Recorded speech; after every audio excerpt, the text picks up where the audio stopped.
वहीं लखनऊ में समेत विभागों में अलग अलग जिलों में बनाए गए हैं 70 बड़े पुल। ये बड़ी जानकारी हम आपको दे दें, बड़ी खबर। शासन ने नए पुलों के निर्माण के लिए मंजूरी दे दी है। इस वक्त की सबसे बड़ी खबर, 32 नदियों और 38 रेलवे फाटक पर पुलों का निर्माण किया जा रहा है।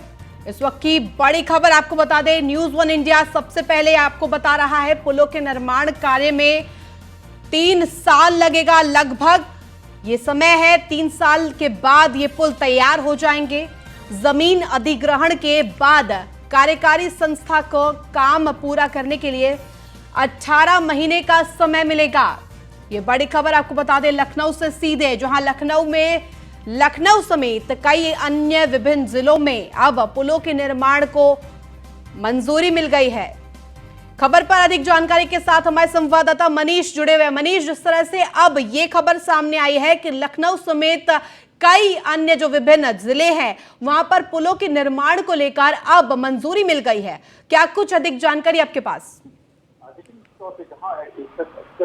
देखिए, जाल उत्तर प्रदेश में फैल रहे हैं, वहीं कहीं ना कहीं जो पुल हैं, जो कनेक्टिविटी के लिहाज से बहुत ज्यादा इंपॉर्टेंट रखते हैं, उनको लेके बहुत दिनों से मांग चली थी और लगातार इसके प्रस्ताव के लिए भी टीमें गठित की गई थी कि जिस तरीके से जो छोटे पुल हों या जो कनेक्टिविटी वाले पुल हों, जो ओवर ब्रिजेस हों, जो कनेक्टिविटी की वजह से लिहाज से जो बहुत इंपॉर्टेंट होते हैं, उन पुलों की जो स्थिति है या फिर उनकी जो मांग है, उनको लेके एक सर्वेक्षण कराया गया था। उसके बाद माना जा रहा है कि करीब प्रदेश भर में 30 ऐसे पुल माने गए हैं जिनकी जरूरत इस समय इमीडिएट इफेक्ट में बहुत ज्यादा है। तो माना जा रहा है कि उन 30 पुलों को लेकर शासन की तरफ से मंजूरी मिल गई है, जिससे कि हमने देखा था कि पुल निर्माण और जो पहले के जो पुल थे, जो गुजरात में पुल हादसा हुआ था उसके बाद से लगातार उत्तर प्रदेश की गवर्नमेंट सजग हो गई थी। उसमें लगातार जो पुराने पुल थे उनकी चेकिंग्स भी कराई गई थी। नए पुल के जो निर्माण होते उनमें भी कहीं ना कहीं उसमें देखा गया था कि जो गुणवत्ता हो उससे कहीं समझौता ना हो, और साथ ही साथ ऐसी जगहों को चिन्हित करना था कि जहां पे जो कनेक्टिविटी के लिहाज से या फिर जो दो जिले हैं उनको जोड़ने के हिसाब से,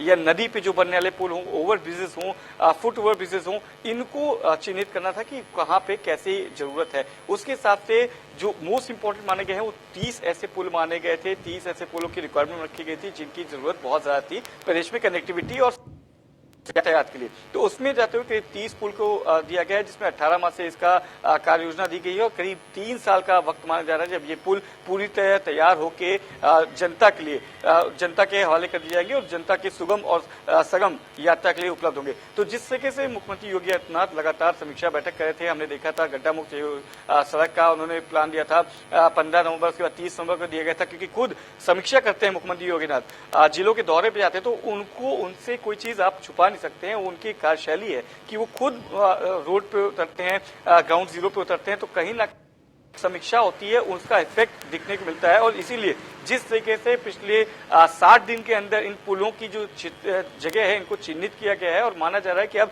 इनकी जो जमीन अधिग्रहण का काम है वो भी नए साल से शुरू हो जाएगा और करीब 2026 के आखिरी तक ये पुल जो है 30 पुल तैयार होकर आम जनता को सौंप दी जाएंगे। बिल्कुल मनीष, और ऐसे में आवाजाही में भी सुविधा होगी और जो ये पुलों को मंजूरी मिल गई है, योगी सरकार का ये बड़ा फैसला। धन्यवाद तमाम जानकारी के लिए मनीष।